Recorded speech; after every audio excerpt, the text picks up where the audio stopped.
Hi hello. വീണ്ടും വീണ്ടും കഴിച്ചുകൊണ്ടേയിരിക്കും നമ്മൾ. അതുപോലത്തെ ഒരു അടിപൊളി കൂന്തൽ ഫ്രൈ ആണ് കേട്ടോ ഇന്നത്തെ നമ്മുടെ റെസിപ്പി. അപ്പോൾ അതെങ്ങനെയാണ് ഉണ്ടാക്കുന്നതെന്ന് നോക്കാം. അതിനായിട്ട് ഞാനിതാ ഒരു ചട്ടിയിലേക്ക് 3 ടേബിൾ സ്പൂൺ വെളിച്ചെണ്ണ ഒഴിച്ച് കൊടുത്തിട്ടുണ്ട്. വെളിച്ചെണ്ണ നന്നായിട്ടൊന്ന് ചൂടായി വരട്ടെ കേട്ടോ. അപ്പോൾ നന്നായിട്ട് വെളിച്ചെണ്ണയൊക്കെ ഒന്ന് ചൂടായി വന്നിട്ടുണ്ട്. ഇനി അതിലേക്ക് ഒരു 1.5 ടീസ്പൂൺ ഇഞ്ചി വെളുത്തുള്ളി പേസ്റ്റ് ഇട്ട് കൊടുക്കുന്നുണ്ട്. ഇഞ്ചി വെളുത്തുള്ളി പേസ്റ്റ് നമ്മൾ എടുക്കുന്ന സമയത്ത് ഫ്രഷ് തന്നെ എടുക്കാനായിട്ട് ശ്രമിക്കണം കേട്ടോ. അപ്പോൾ അതൊന്ന് ഇട്ട് കൊടുക്കുന്നുണ്ട്. അതിനി ഒന്ന് ചെറുതായിട്ടൊന്ന് വഴറ്റി കൊടുക്കാം. ഇനി നമുക്കിതിലേക്ക് കുറച്ച് ചെറിയ ഉള്ളി ചേർത്ത് കൊടുക്കണം. അപ്പോൾ അതുകൂടി ഇട്ട് കൊടുക്കാം. ഇനി ആ ചെറിയ ഉള്ളിയുടെ പുറം ഭാഗമൊക്കെ ഒന്ന് ചെറുതായിട്ടൊന്ന് കളറ് മാറി വരുന്നു കേട്ടോ. അതുവരെ ഒന്ന് വഴറ്റി കൊടുക്കണം.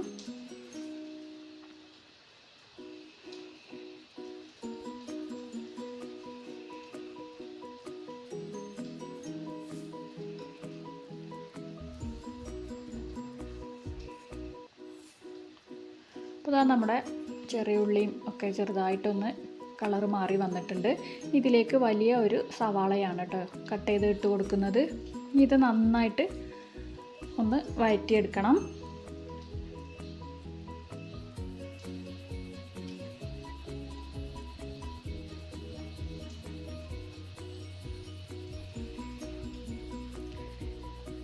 ഈ സവാളയൊക്കെ നന്നായിട്ടൊന്ന് വഴണ്ട് ഒരു ചെറിയൊരു ഗോൾഡൻ ബ്രൗൺ കളറാകുന്നത് വരെ നമ്മളൊന്ന് വഴറ്റിയെടുക്കണം.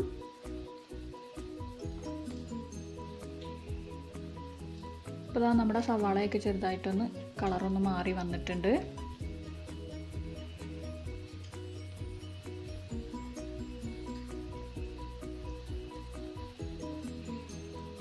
ഇനി നമുക്കിതിലേക്ക് ബാക്കിയുള്ള ചേരുവകൾ കൂടി ചേർത്ത് കൊടുക്കണം.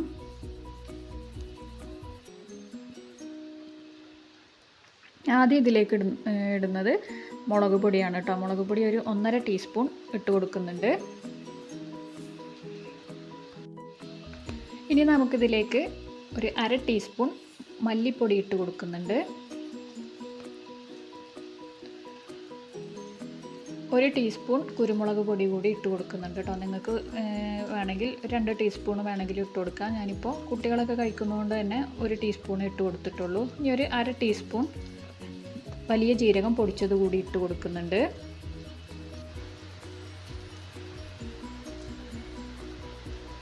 ഇനി ഇതാ ഒരു 1/4 ടീസ്പൂൺ മഞ്ഞൾപ്പൊടി ഇട്ട് കൊടുക്കുന്നുണ്ട്.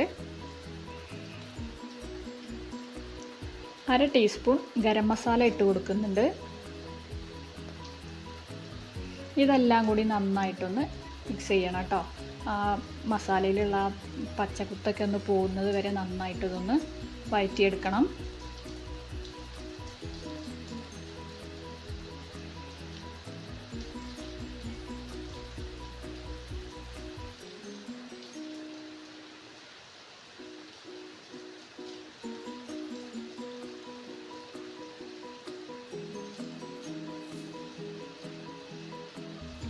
ഇനി നമുക്കിതിലേക്ക് വലിയൊരു തക്കാളി കൂടി കട്ട് ചെയ്ത് ഇട്ട് കൊടുക്കുന്നുണ്ട്.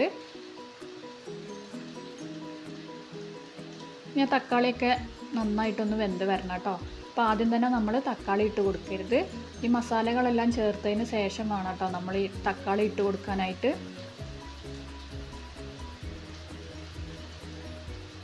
ഇനി തക്കാളിയൊക്കെ ഒന്ന് വെന്ത് വരട്ടെ. ഇതിലേക്ക് ഇനി നമുക്ക് ആവശ്യത്തിനുള്ള ഉപ്പ് കൂടി ചേർത്ത് കൊടുക്കണം. ഈ സമയത്ത് നമുക്ക് ഉപ്പിട്ട് കൊടുക്കാം.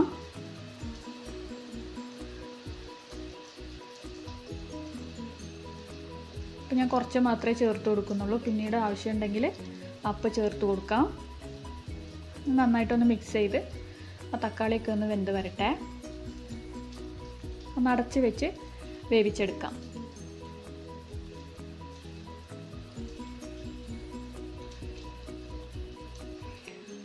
അപ്പോൾ അതേ ഒരു 10 മിനിറ്റിന് ശേഷം നമ്മുടെ തക്കാളിയൊക്കെ ഒന്ന് വെന്ത് വന്നിട്ടുണ്ട്.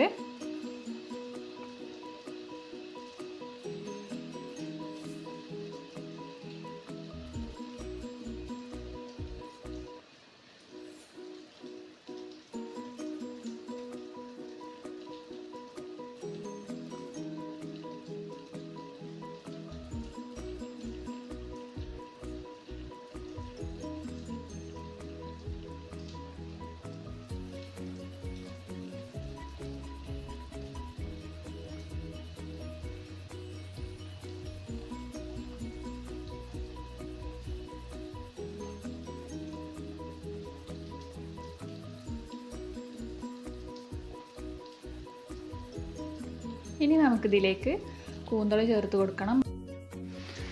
ഇത് ഞാൻ നേരത്തെ തന്നെ കഴുകി വൃത്തിയാക്കി വെച്ചിട്ടുണ്ടായിരുന്നു കേട്ടോ. ഇനി അതുകൂടി അതിലേക്ക് ഇട്ട് കൊടുത്ത് ഇതെല്ലാം കൂടെ നന്നായിട്ടൊന്ന് മിക്സ് ചെയ്ത് കൊടുക്കുന്നുണ്ട്.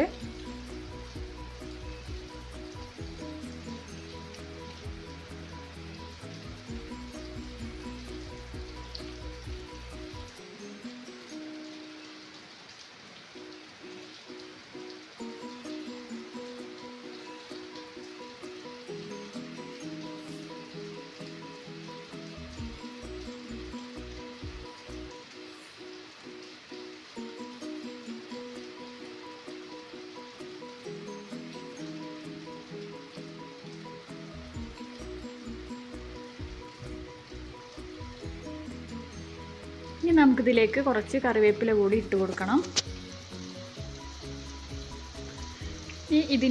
ഇത് വേവാനായിട്ട് കുറച്ച് വെള്ളം ഒഴിച്ചു കൊടുക്കുന്നുണ്ട് കേട്ടോ. ഒരു അരക്കപ്പ് വെള്ളമാണ് ഒഴിച്ചു കൊടുക്കുന്നത്.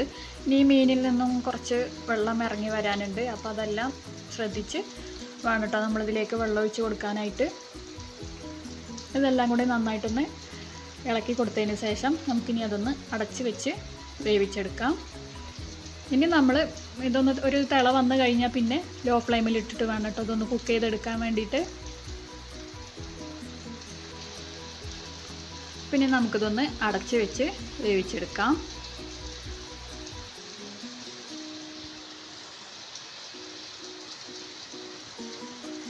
ഇത് വോയിസ് ഓവർ കൊടുക്കുന്ന സമയത്ത് നല്ല മഴയാണ് കേട്ടോ, അതിൻ്റെ ഒരു ബുദ്ധിമുട്ടുണ്ടാവും.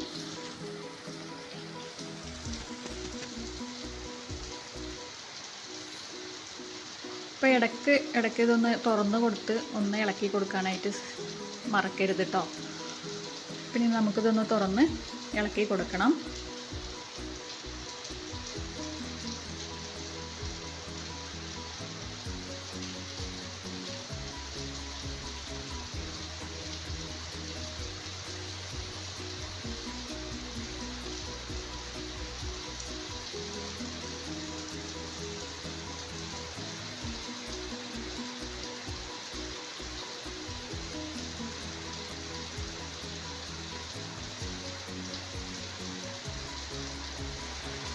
അതേ ഒരു 20 മിനിറ്റിന് ശേഷം നമ്മുടെ കൂന്തൽ ഫ്രൈ ഇതുപോലെ ആയി കിട്ടിയിട്ടുണ്ട് കേട്ടോ. അതിലുള്ള വെള്ളമൊക്കെ ഒന്ന് വറ്റി എണ്ണയൊക്കെ ഒന്ന് തെളിഞ്ഞ് വന്നിട്ടുണ്ട്.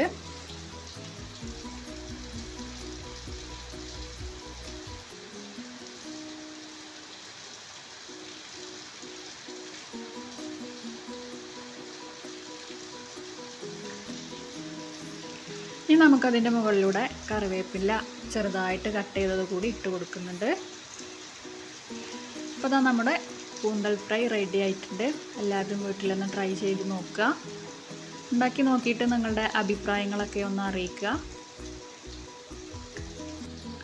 അപ്പോൾ എൻ്റെ വീഡിയോ ഇഷ്ടപ്പെടുകയാണെന്നുണ്ടെങ്കിൽ ഒന്ന് ലൈക്ക് ചെയ്യാനും ഷെയർ ചെയ്യാനും മറക്കരുത്. എൻ്റെ ചാനൽ ആരെങ്കിലുമൊക്കെ സബ്സ്ക്രൈബ് ചെയ്യാതെ കാണുന്നവരുണ്ടെങ്കിൽ ഒന്ന് സബ്സ്ക്രൈബ് ചെയ്യാൻ നിങ്ങളുടെ ഫ്രണ്ട്സിനും ഫാമിലിക്കൊക്കെ ഒന്ന് ഷെയർ ചെയ്ത് കൊടുക്കുക കേട്ടോ.